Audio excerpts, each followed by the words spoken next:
Irmãos, paz do Senhor Jesus.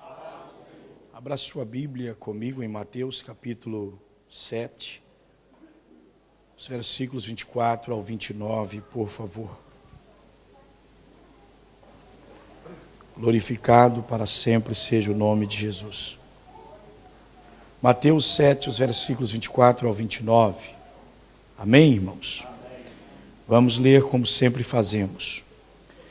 Todo aquele, pois, que escuta estas minhas palavras e as pratica, assemelha-lo-ei ao homem prudente que edificou a sua casa sobre a rocha. Desceu a chuva, e correram os rios, e assopraram os ventos, e combateram aquela casa, e não caiu, porque estava edificada sobre a rocha.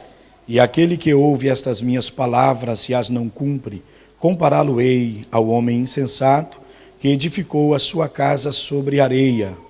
Desceu a chuva, e correram os rios, e assopraram os ventos, e combateram aquela casa, e caiu, e foi grande a sua queda. E aconteceu que, concluindo Jesus este discurso, a multidão se admirou da sua doutrina.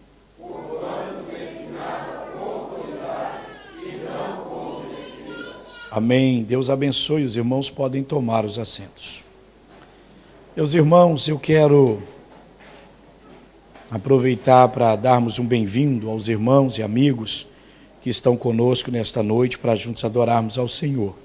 Nós temos informação que está entre nós a Josélia, ela é sogra do irmão Wilson, que já é conhecido nosso.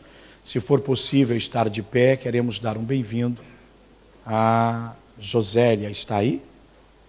Muito bem, está ali do nosso lado direito. Que diremos, irmãos? Seja bem-vinda em nome de Jesus. Deus abençoe, é bem-vinda em nosso meio. Sinta-se bem entre nós, pode se assentar. Também está conosco o Carlos e a Domingas. Podem estar de pé, por favor? Nós queremos dar um bem-vindo a eles. Que diremos?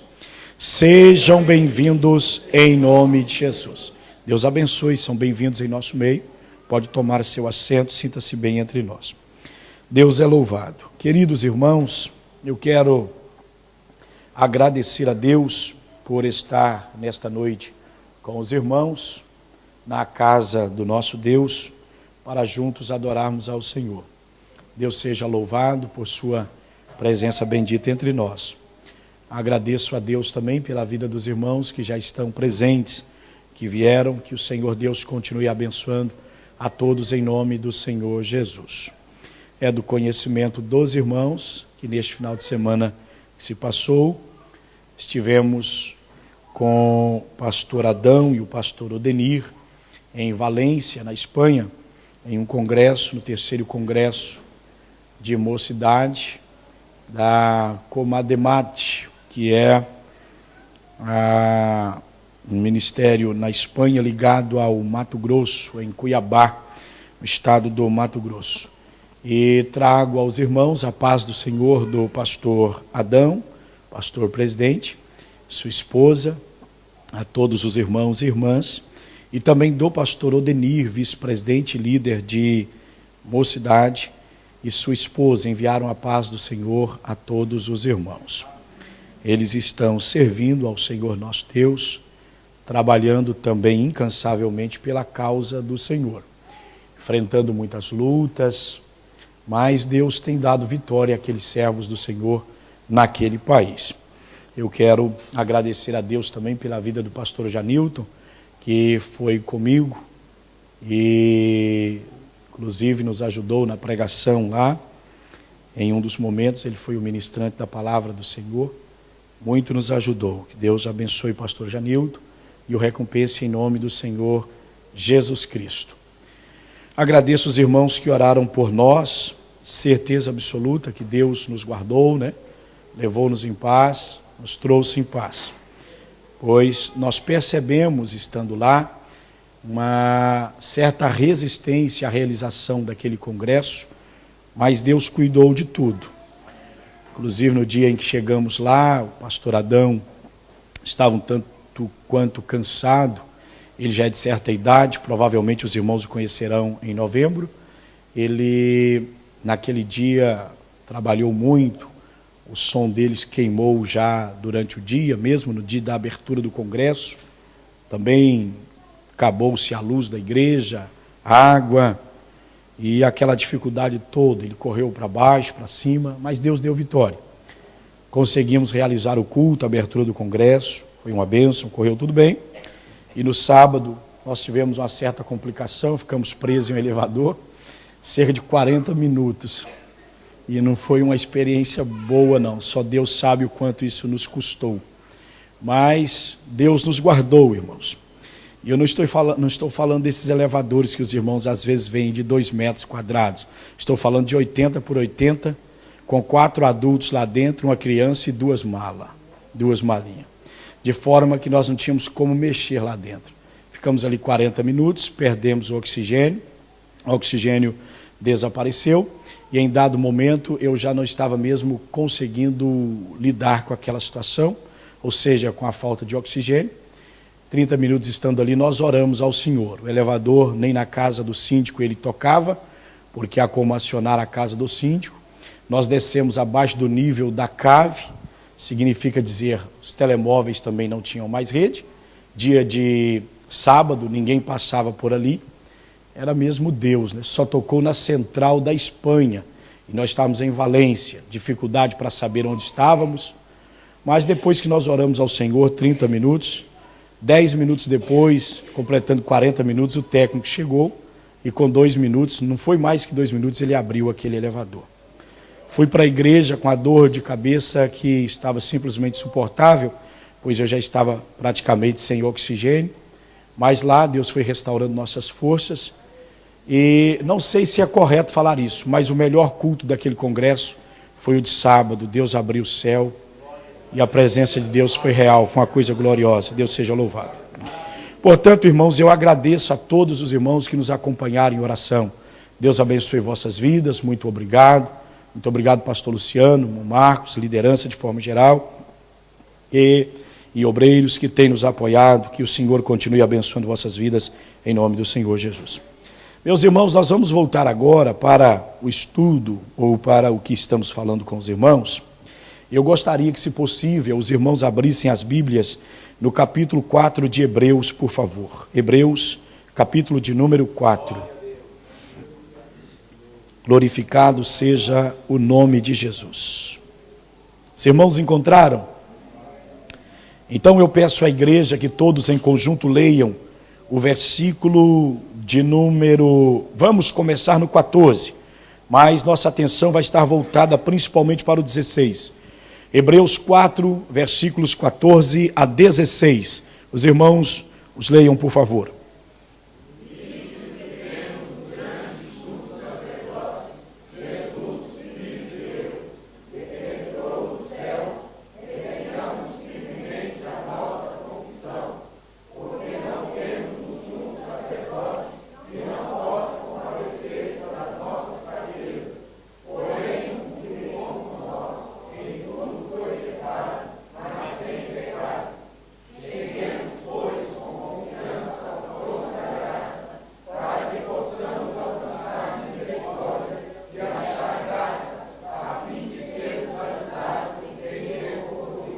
Amém. Obrigado, irmãos. Queridos, nós estamos falando, os irmãos recordam, sobre o ambiente da oração.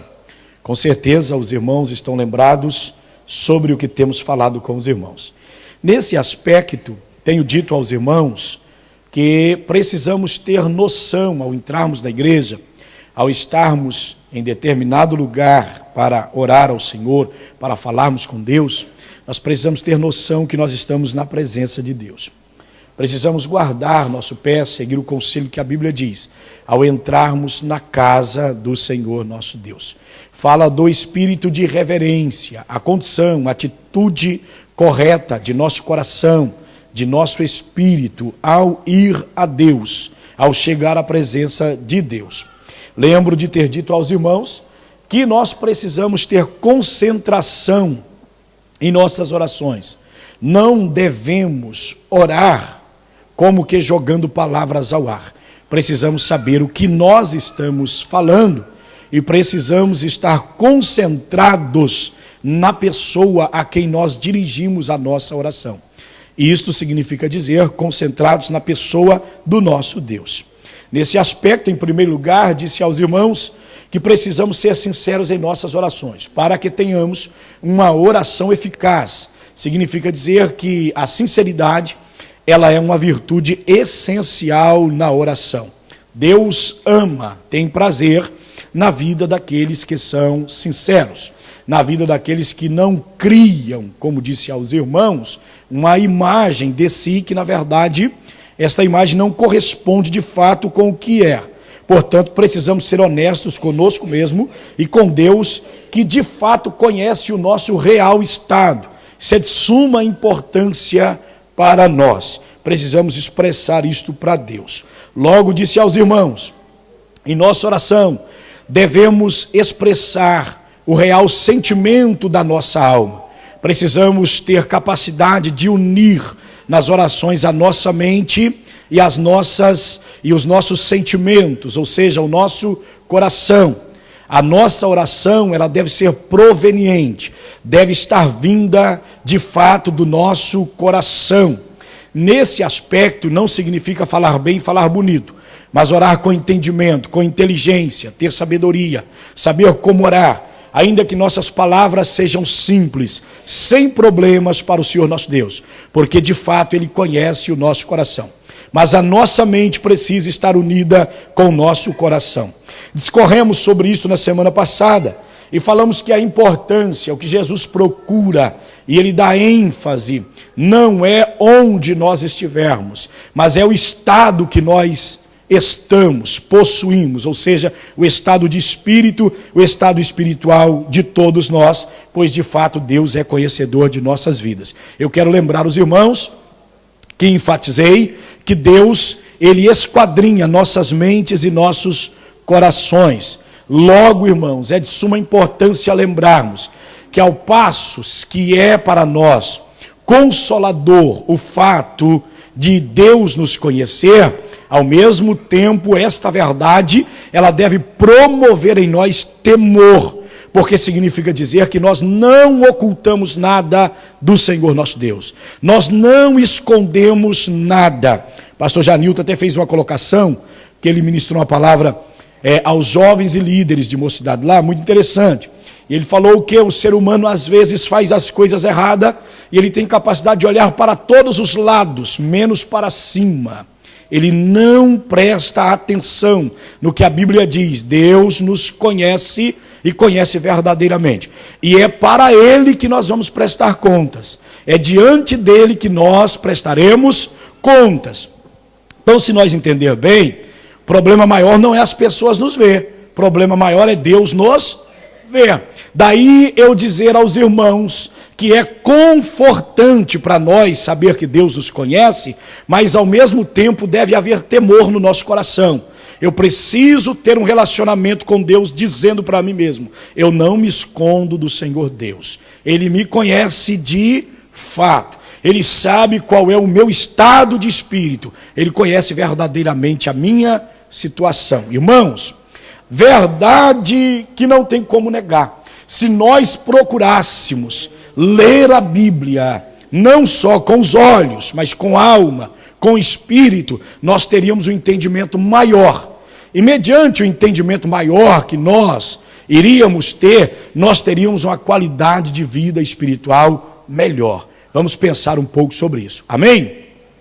Então nós vamos entrar agora no capítulo 4 de Hebreus, no versículo 16. Vamos começar no 16.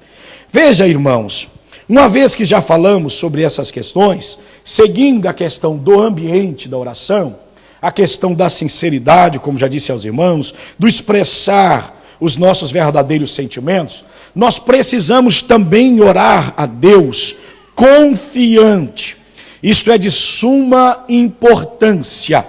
Você precisa ir a Deus, eu preciso ir a Deus, nós precisamos ir a Deus confiadamente. Nós precisamos confiar na eficácia da oração. Daí a razão de algumas pessoas não terem prazer em orar. Daí a razão de algumas pessoas não desejarem passar momentos a sós com o Senhor Jesus. Porque, de fato, irmãos, ele ainda não consegue orar confiadamente, crendo, sem margens para dúvida na sua alma ou no seu coração. Isso é de suma importância. Atenção a esta questão. Somos convidados pela palavra de Deus. O escritor aos Hebreus, ele nos convida, e ele inclui a sua própria pessoa a essa questão, quando ele está dizendo: cheguemos, pois, com confiança ao trono da graça. Parece que seria o bastante ele dizer: cheguem, ou cheguemos ao trono da graça. Mas ele faz questão de dizer: cheguemos, pois, com confiança.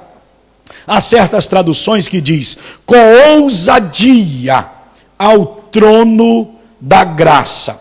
Primeira coisa que eu quero que nós entendamos, que para nossa oração ser eficaz, nós precisamos orar com confiança. Precisamos ter ousadia nas nossas orações. Olha, ousadia não é atrevimento, viu, irmãos? Olhe para cá. Orar com confiança não é atrevimento, porque algumas pessoas, que eles parecem ser atrevidos perante o Senhor nosso Deus, eles invertem a lógica, eles praticamente se colocam no lugar de Deus, e na cabeça deles, eles trazem Deus para o seu lugar, eles se sentem muito elevados e Deus rebaixados, e aí eles sentem como senhores da situação. E isto aí, meus irmãos, não chega à presença de Deus. Quando a Bíblia diz para orarmos confiadamente, quando a Bíblia diz para nós orarmos com ousadia, chegar com ousadia, é nós sabermos o que há de favorável a nós. É nós sabermos, olhe para cá por favor, é o que existe de legítimo em nosso favor, na condição de servos. Existem coisas que são asseguradas por Cristo em favor da minha vida. Existem coisas que são asseguradas por Deus, por Cristo, em favor da sua vida, na condição de um servo de Deus. Deus assegura estas verdades. Deus prometeu. Cristo fez a obra para que isto fosse real em favor da sua vida. Nossa oração, ela não terá o sentido, o resultado que ela deve ter, se nós não orarmos confiadamente, se nós não orarmos com ousadia, se nós não orarmos com fé. Quando vamos a Deus, nos dirigimos a Deus, isso é de suma importância, que eu creia, que eu tenha plena confiança de que estou entrando na presença de Deus, de que estou falando com Deus e Ele está me ouvindo. Pois olha, irmãos, se há algo sem graça, sinceramente, se há algo sem graça é você falar e perceber que as pessoas não te ouvem, ou que eles não estão dando atenção ao que você fala. Há pessoas que faltam respeito com a gente nesse aspecto. Agora, seguramente, nesse aspecto, em sentido nenhum, mas nós estamos falando isso, Deus não nos desrespeita nessa questão. Ao falarmos com Ele, Ele não vira as costas para nós. O que impede o relacionamento, nós já falamos, que são pecados não é isso que nós falamos? Mas quando isto não existe, eu tenho ousadia, porque eu sei que não existe esse impedimento no meu relacionamento com o Senhor. Claro que eu vou orar sabendo que é Ele soberano, e não eu. Então eu não vou determinar nada, mas eu estou seguro pelo que a Bíblia diz. Eu estou certo pelo que a palavra de Deus diz. Eu oro confiadamente, que se isto não acontecer hoje, será amanhã. Se não acontecer amanhã, será no próximo ano. Mas eu não estou perdendo o meu tempo. Eu não estou jogando palavras ao léu. Eu estou falando com Deus e Ele está me ouvindo. Isso é de suma importância. Lembra os irmãos, semana passada eu disse, a ideia da oração é de estabelecer contato com Deus. Duas vias, você indo e Deus vindo. Na oração, à medida que você vai, Deus vem até você. Por graça e bondade de Deus, você sobe na oração, e Deus, por graça e bondade, Ele desce para falar com você. Ele vem ao seu encontro. Então, repito, é entre nós que acontece aquela questão de alguém estar falando e alguém nem sequer presta atenção no que está falando. Isso é um desrespeito da nossa parte, porque se alguém me dirige a palavra, irmãos, ele quer a minha atenção. E eu quero lembrar vocês, na semana passada, um assunto vai gerando outro. Eu disse aos irmãos que na oração, nós não procuramos atrair a atenção de humanos para nós, mas nós procuramos atrair a atenção divina. E Jesus prometeu: o vosso Pai, que vê em secreto, vos recompensará. Eu preciso ir a Deus na certeza, estou entrando na presença de Deus. Agora, irmão, se você dizer para mim que não é gostoso estar na presença de Deus, então você não quer ir para o céu, não. Lá não vai ter shopping. Lá não vai ter lugarzinho para você passear de país para outro país, não. Sabe, o estado mais elevado de glória do céu é a pessoa bendita de Jesus. Então significa dizer que enquanto nós vivemos aqui, nós vamos nos apropriando dessas coisas, gostando. Isso vai sendo aprimorado a cada dia na nossa vida. Nós vamos tendo prazer em estar na presença do Senhor. Oração é bom, irmãos. É claro, eu sou sincero, é claro que você não começa orando hoje e amanhã você está achando a mil maravilha. Mas é a questão da disciplina. Grande problema que nós temos, dos nossos templos serem vazios, é porque as pessoas dobram o joelho, mas não dobram o espírito. Você está entendendo, meu irmão? As pessoas dobram joelhos, mas não dobram espírito. E é no espírito que nós somos trabalhados por Deus.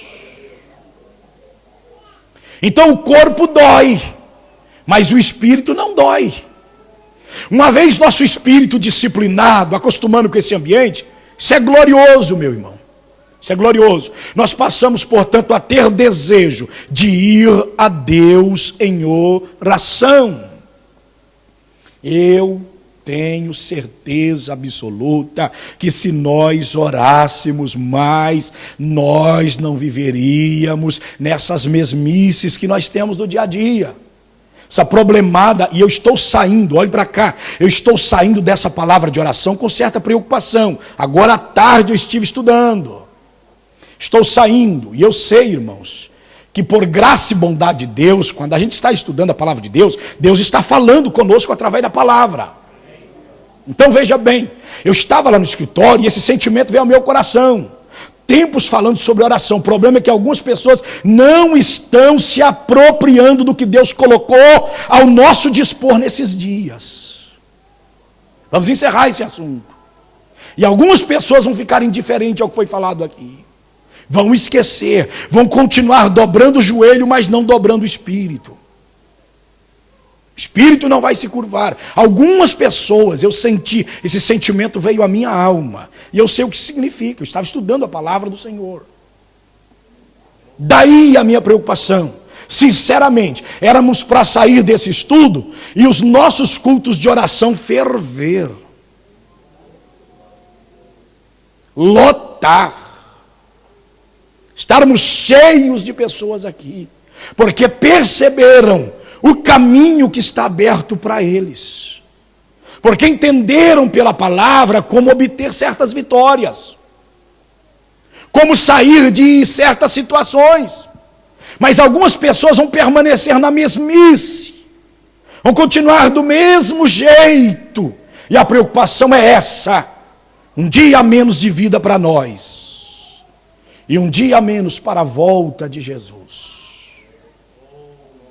Nós estamos indo, já falei isso aqui há um tempo atrás, quando falávamos sobre o aspecto do reino visível e o invisível. Reino visível está indo e o reino invisível está vindo. Os dois vão se encontrar. Breve Jesus volta. E quando ele voltar, irmãos, oxalá, queira Deus que nós estejamos apercebidos. que os nossos olhos espirituais estejam abertos, que nossos ouvidos estejam atentos ao soar da última trombeta. Esperamos que sim, em nome do Senhor Jesus. Então, meus queridos e amados irmãos, voltemos à questão da confiança na oração. Logo eu volto a frisar, quero valer desta palavra, precisamos orar com confiança, com ousadia, termos plena certeza que nós estamos entrando na presença do Senhor, e ter certeza que Ele está ouvindo-nos, e que na hora certa Ele responderá às nossas orações, Ele trará resposta para as nossas orações. Deus poderá usar todas as adversidades, todos os problemas para ir trabalhando a sua vida. Mas o que eu preciso entender, eu vi outro dia um pastor falando, eu achei aquilo simplesmente extraordinário. Ele falando que Paulo já estava para morrer, e aquilo é verdade, porque a gente não para pensar. Quando ele escreve a carta dele aos Filipenses, ele já está para morrer. Aí ele vai e fala assim, regozijai-vos no Senhor. Outra vez vos digo, regozijai-vos no Senhor. A espada romana já estava praticamente no pescoço dele. Ele está mandando a igreja, ele está ordenando, regozijai-vos no Senhor. Pertinho da morte. E ele diz de novo, outra vez vos digo, regozijai-vos no Senhor. Sabe por que ele está falando isso? Porque ele mesmo diz que para ele estar com Cristo era melhor. Então, atenção a uma coisa, irmão. Atenção a uma coisa. O pastor dizia lá, eu guardei isso no meu coração. Ele falou, porque Paulo olhava Paulo conseguia olhar pelos olhos da Bíblia, pelos olhos da palavra do Senhor nosso Deus. O que espera para nós do céu de glória? Vou perguntar uma coisa aos irmãos, vocês não vão me responder. Tendo conhecimento do que o céu é, se você pudesse comprar a sua salvação, o seu livramento do inferno, o céu de glória, você estaria disposto a vender o que você tem e comprar? Para você não perecer, para você não ir para o inferno, mas para você ir para o céu. Tudo isso, Jesus colocou por sua graça à sua disposição. Tudo isso Ele colocou por sua graça à sua disposição. E é exatamente pelo fato de que isso não nos custou, que a gente não valoriza. É exatamente por isso não nos custar que as pessoas não valorizam. Eles não estão nem aí. Ah, se nós atentássemos. Ah, se a igreja do Senhor Jesus atentasse mais para isso. Então, amado irmão, veja o versículo 16. Cheguemos, pois, com confiança ao trono da graça. Primeiro, eu disse aos irmãos, chegarmos com confiança. Segundo lugar, eu preciso saber onde é que na oração eu estou chegando. Olhe para cá. A Bíblia está dizendo que o seu endereço é o trono de Deus. E mais interessante, porque, irmãos, a Bíblia é maravilhosa. Ou se nós estudássemos mais a palavra. Ou se nós tirássemos tempo para a gente pensar nela, deixar ela entrando na gente e tomando forma dentro de nós. Lesse um versículo e não tivesse pressa, deixasse aquele versículo ser entranhado dentro de nós, tomar vida dentro de nós e ligar com as outras coisas, porque a Bíblia vai se ligando, vai se formando dentro de nós. Não seria suficiente falar assim, chegue pois com confiança ao trono de Deus, mas ele faz questão de colocar ao trono da graça. Ele faz questão de colocar isso para nós. Cheguemos, pois, com confiança ao trono da graça. O orador, aquele que vai a Deus, é de suma importância ele ter o entendimento que ele está indo ao trono da graça. Está indo ao trono da graça. Olhe bem, no trono da graça, talvez você não vai entender muito bem o que eu vou dizer aqui, mas se funde o Deus Pai e o Deus Filho. Na visão do Apocalipse é muito interessante, porque lá no trono, naquela visão de João, ele vê no trono o leão, mas a Bíblia diz que ele olha de novo e ele vê o Cordeiro de Deus. Cordeiro é exatamente a propiciação dos nossos pecados. O leão significa a vitória de Cristo na cruz do Calvário. E o cordeiro significa o seu sangue que foi vertido para nos purificar de todo pecado. Significa exatamente a manifestação da graça de Deus. Então atenção, esse trono que nós nos dirigimos a ele em oração, ele é o trono da graça.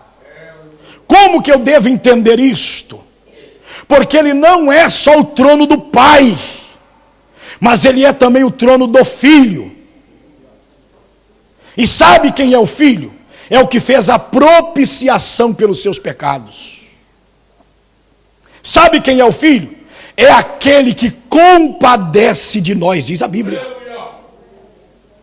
Por isto que a Bíblia faz alusão a chegar ao trono da graça. Daí, irmãos, eu repito, enfatizamos tanto, não está perdido para quem está enfrentando uma situação difícil para a sua vida. Ele tem à sua disposição o trono da... Eu vou repetir, ele tem à sua disposição o trono da... De lá emana o favor que você não merece. Lá está concentrado, no trono, está concentrada a graça de Deus em favor da igreja. Isso está lá. E o escritor está alertando a igreja: cheguem com confiança. Por quê que vocês devem ter confiança? Porque é o trono da graça. Olhe para cá. Não é o trono da lei, é o trono da graça. Nós perdemos esta visão. E o trono da graça, ele coloca 3 coisas à nossa disposição.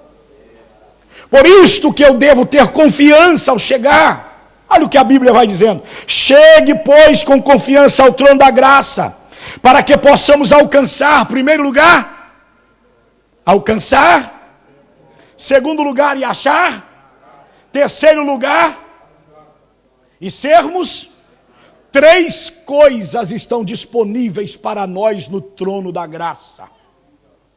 A base, misericórdia.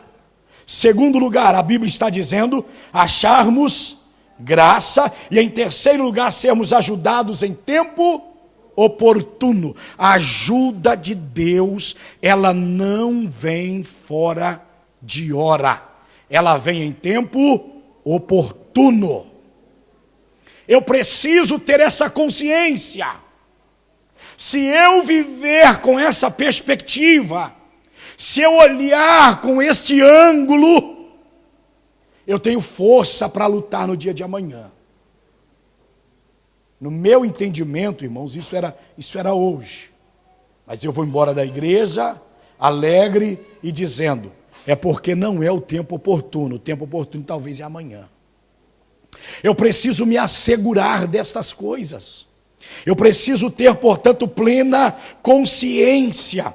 O porquê de chegarmos com confiança ao trono da graça? Eu preciso entender uma verdade, nós precisamos entender uma verdade. E há pouco tempo foi falada essa lição aqui na escola dominical. Eu não recordo mais quem foi que falou, mas essa lição foi ministrada aqui. Falou-nos, não estou falando que falou o versículo aqui, mas essa verdade está inserida aqui. Falou-nos sobre Cristo, o único mediador entre Deus e os homens. Jesus Cristo, homem, assim diz a Bíblia. Então atenção, por que eu chego com confiança ao trono da graça? Porque Cristo é o mediador entre nós e Deus. É Ele o mediador entre nós e Deus. Olha, primeira coisa, meus queridos irmãos, no Velho Testamento nós vamos observar que houve mediações, mas nenhuma delas foi perfeita como foi o Senhor Jesus Cristo, nosso mediador. Nenhuma das do Velho Testamento foi perfeita como foi o caso de nosso Senhor e Salvador Jesus Cristo. Ele sendo Deus, ele não usou por usurpação ser igual a Deus, mas a Bíblia diz, esvaziou-se a si mesmo, tomou forma de homem, forma de servo. A Bíblia diz que ele aniquilou-se a si mesmo. Ele esteve entre nós. E estando entre nós, o versículo 15 está dizendo que em tudo ele foi tentado, mas sem... Irmãos, vocês estão com a Bíblia aberta? Então vamos falar. Em tudo ele foi tentado, mas sem... Ele não pecou. Por que que ele esteve entre nós? Para conhecer as nossas aflições, para saber o que é a vida de um mortal. Não esqueçamos que Cristo tinha as duas naturezas, natureza divina e natureza humana. Como Deus, o Deus encarnado, ele revelou-nos a perfeita imagem do Pai para o homem. Ele vem ao homem e mostra isto aqui, ó. Esta é a imagem, esta é a natureza de Deus. Ele é a perfeita imagem de Deus. Capítulo 1 de João, versículo 18. Deus nunca foi visto por ninguém, mas o Filho unigênito o revelou. Ou seja, revelar lá é trazer às claras o que estava oculto. Cristo veio para ser a perfeita revelação do Pai para nós.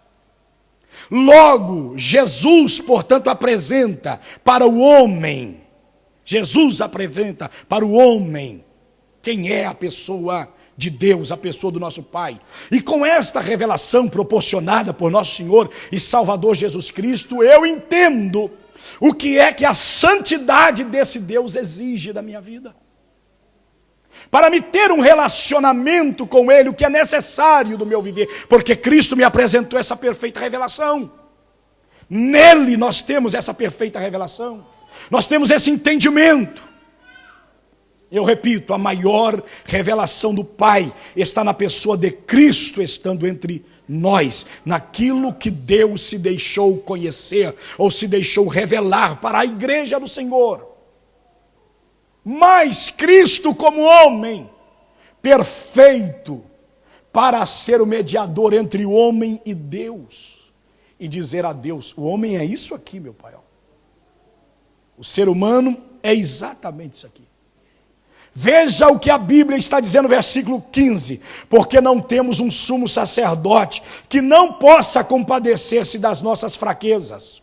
Então, mediante as minhas fraquezas, eu não devo perder o ânimo de orar.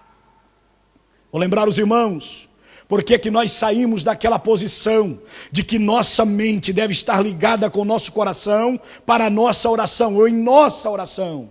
Expressar o real sentimento da nossa alma.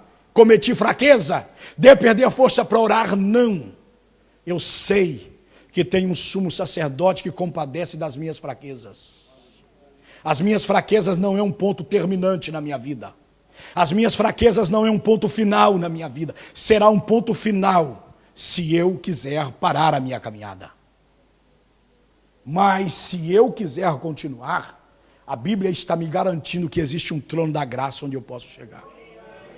A Bíblia está me garantindo com clareza que eu acharei misericórdia. É a Bíblia que está dizendo. Base do nosso relacionamento com Deus. Olhe para cá, seria simplesmente impossível haver relacionamento do homem com Deus se Deus não exercesse a sua misericórdia em nosso favor. O que seria de nós, irmãos, se não houvesse misericórdia de Deus em favor das nossas vidas? Onde é que nós estaríamos? Todos nós aqui, em nosso favor, já presenciamos a misericórdia triunfando sobre o juízo em favor de nossas vidas. Todos nós. Todos nós. Então diz-nos a palavra do Senhor, porque não temos um sumo sacerdote que não possa compadecer-se das nossas fraquezas, porém um que como nós. A Bíblia está dizendo, em tudo foi tentado, porém sem pecado. Mas Cristo conheceu todas estas dificuldades que vocês conhecem. Todos esses problemas que vocês conhecem, que nós conhecemos, Cristo conheceu. Ele experimentou isso. E eis o porquê dele compadecer. Porque ele sabe qual que é a sua verdadeira estrutura. Então está ele lá como mediador. Pai, eu apresentei a eles o ideal da sua pessoa, mas eu também estou aqui te apresentando o que é o homem. O homem é isso. Se não for, eu estou parafraseando, se não for nossa ajuda em favor deles, eles não se salvam, meu Senhor. Estive lá. Eu conheci, experimentei o que eles experimentam. Olhe para cá, por favor. Nós estamos por finalizar esta palavra.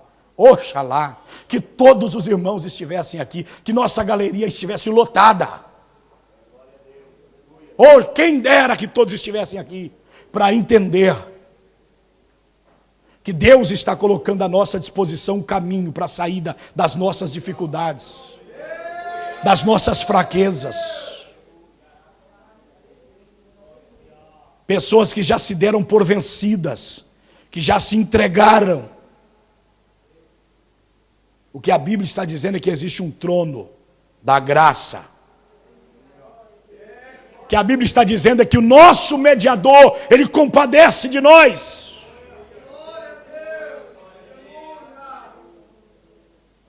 É interessante porque a questão do mediador, o mediador, ele deveria estar entre duas partes. Mas ele deveria ser fiel. Ser fiel. Não sei se eu posso usar essa expressão, mas é porque me falta vocabulário, então me entenda, por favor. Ele tinha, não me entenda mal, não. Vou usar a minha expressão. Isso é pequenez da minha parte. Ele tinha que ser fiel. Tinha que ser fiel às exigências e aos direitos das duas partes. Ele não podia puxar para essa e desfavorecer essa. Ele não podia favorecer a de cá e esquecer do direito da de cá. Ele tinha que ser fiel. Por isso Cristo é o único mediador entre Deus e os homens. Ele trouxe a imagem perfeita do Pai, o que foi apresentado para nós na pessoa do Filho. Na pessoa do Filho nós temos esclarecimento, no que Deus se deixa revelar. Como é que nós podemos agradar a Ele? E na pessoa do Filho, Deus compadece de nós, porque em tudo Ele foi tentado, mas sem pecado.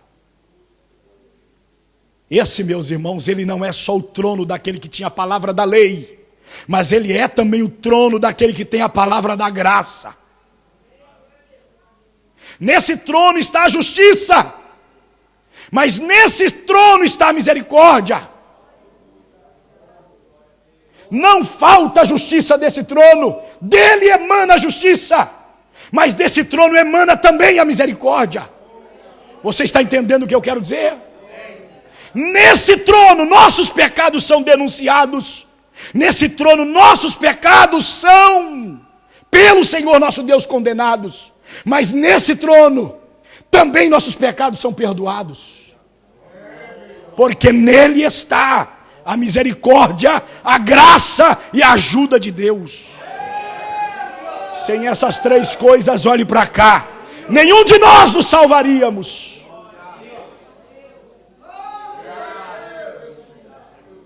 Como que nós podemos nos apropriar destas coisas? Indo a Deus em oração.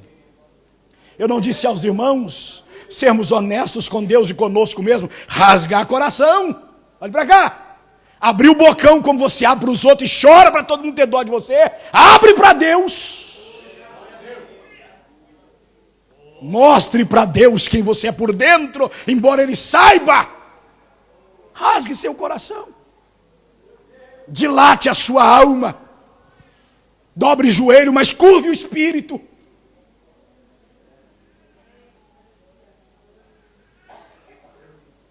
E a Bíblia vai dizendo, com muita clareza e com categoria também, mas que coisa extraordinária, mas que versículo revelador, mas que coisa profunda, meu Deus. Que beleza das Escrituras. Oxalá, queira Deus, que nós venhamos nos apropriar do que Deus está colocando à nossa disposição, dizendo, saia da sua dificuldade, saia da situação difícil que você está. Por isso eu tenho dito aos irmãos, vejam o que é o poder da oração, vejam o que é a eficácia da oração, irmãos. Eu quero mostrar para os irmãos, essa questão de misericórdia, isso começa lá. Você está lembrado de Acabe? Que assenhoreou-se da vinha de Nabote, devido sua morte pela mulher de Acabe, Jezabel, aquela semente maligna, matou Nabote. Deus indignou com aquela situação. Quem é que ia pleitear aquela causa, irmãos? Tratava-se do rei de Israel. Deus disse: eu tomo na minha mão. Deus foi lá e falou para Elias: vai ter com Acabe agora. E quando ele chega para Acabe, Acabe diz: me encontrou, ô perturbador. E falou: eu, perturbador, eu venho com uma palavra para ti. Onde? Deus mandou te dizer que os teus descendentes, os que não morrer na cidade, morrem no campo. E os que morrer na cidade, os cães comem. Sangue deles vão ser lambidos aqui. E tem uma coisa: e os que não morrer aqui, morrer no campo, as aves comerão. Deus mandou te dizer, porque tu foi apropriado da herança de um justo, de um servo do Senhor. E a Bíblia diz que Elias virou as costas e foi embora. Mas quando virou as costas, o Acabe sabia que Elias era homem de Deus. Ele não concordava com ele, mas ele sabia que a palavra de Deus era verdade na boca do homem. O que Acabe fez? Rasgou vestes real, colocou o saco, humilhou. A Bíblia diz que ele humilhou e clamou por misericórdia. Deus tem misericórdia. Está vindo um juízo pesado por aí. Irmãos, Deus é mais rico em misericórdia do que você imagina. Porque, irmãos, a indignação humana vai dizer que o Acabe era um traste. Um homem daquela estirpe, de uma maldade tamanha, de um silêncio profundo, quando aquela mulher comete tanta injustiça, e ele tem coragem de apropriar de algo que o homem morreu por não abrir mão. Mas Deus compadeceu dele. Se fosse você não compadecia, não. Se fosse nós não compadecíamos. Mas Deus compadeceu. Deus foi lá e falou para Elias: Elias, deixa eu te dizer uma coisa. Você viu como é que o Acabe está andando na minha presença? Humilhado, quebrantado, chorando, clamando a mim. Eu não vou trazer o juízo nos dias dele, porque ele se humilhou perante mim. Eu vou fazer isso nos dias dos filhos dele, mas no dia dele não vou fazer. Deus promulgou, ou Deus lançou o juízo para frente. Se você soubesse o quanto Deus é grande em misericórdia.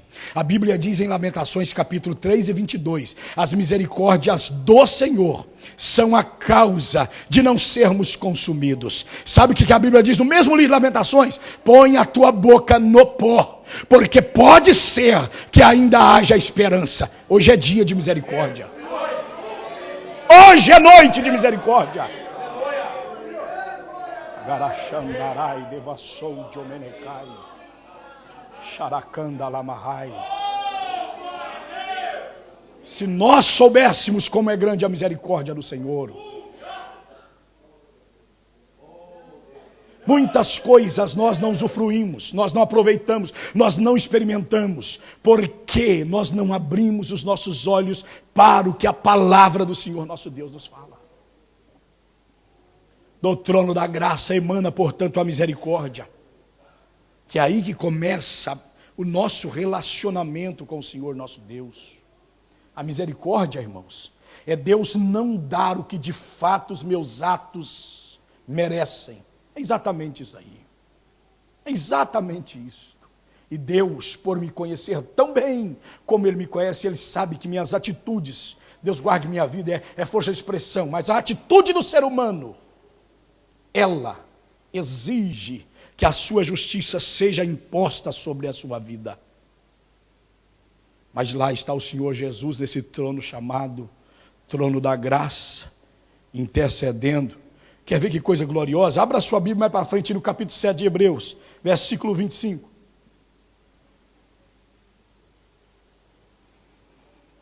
Aleluia. Vamos ver o versículo 22 a seguir, amém? Capítulo 7 de Hebreus, versículo 22, me acompanhe na sua Bíblia, olha. De tanto melhor conserto, Jesus foi feito fiador, e, na verdade, aqueles foram feitos sacerdotes em grande número, porque pela morte foram impedidos de permanecer. Mas este, ou seja, Cristo, porque permanece eternamente, tem um sacerdócio perpétuo, contínuo, eterno, portanto pode também salvar perfeitamente os que por ele se chegam a Deus, vivendo sempre para interceder por ele. Ou seja, Cristo, ele intercede ao Pai em nosso favor. Em meu favor, em seu favor, em nosso favor, irmãos. Eu fico pensando, Deus querendo salvar o homem, disposto em salvar o homem, envia Cristo para morrer no nosso lugar. O Senhor Jesus Cristo vem, morre, ressuscita ao terceiro dia, dá-nos o seu Espírito, o Espírito da verdade, para que nos guie, para que nos oriente, deixa a sua palavra, as orientações para nós. E a gente vê hoje tanto descaso das pessoas para com as coisas de Deus. Pessoas vivendo no seu mundinho, nesse mundinho pequeninho, reduzido, sem as coisas de Deus. E os dias terminando, os dias passando. E Deus colocando ao nosso dispor a oportunidade de sermos salvos. Irmãos, o amor de Deus é maior do que a gente pensa. Maior do que nós imaginamos. Desejo de qualquer líder da igreja é que toda a igreja percebesse essas coisas. Toda a igreja abraçasse essas verdades. Vivesse essas verdades.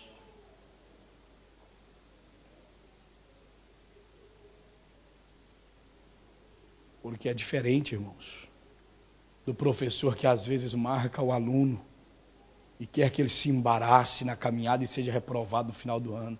Já o pastor é diferente. Não fica pensando que o seu professor lá da sua faculdade, da sua escola, vai embora depois que termina a aula, preocupado com você, pensando, o que eu faço para melhorar a vida dele? O pastor é diferente. Ele vai para casa, você vai junto com ele. Nas preocupações, nas orações dele, pedindo, Deus, eu quero te apresentar toda a igreja. Desejo que todos cheguem lá. Desejo que ninguém se perca. Se bem pensássemos, quem está certo, algumas pessoas não puderam estar aqui, mas aqueles que podiam estar aqui, todos deveriam estar aqui nessa noite. Pessoas que estão inclusive em cargos que necessitavam, não vieram, não estão nem aí. Não diz nem o porquê que não vieram. Ah, meus irmãos. Ah, meu querido irmão, minha querida irmã. Vamos olhar as coisas com mais seriedade. É muito fácil eu chegar aqui no domingo e apresentar alguma coisa para a igreja, mas meio de semana todo descuidado na minha vida com Deus. Cuide, meu irmão. Cuidemos nós. Vamos abrir nossos olhos. A gente vai levando como que é só força de expressão, que Jesus está vindo e nunca que vem, mas Ele vai voltar mesmo, irmãos. O céu é uma realidade, mas o inferno também é.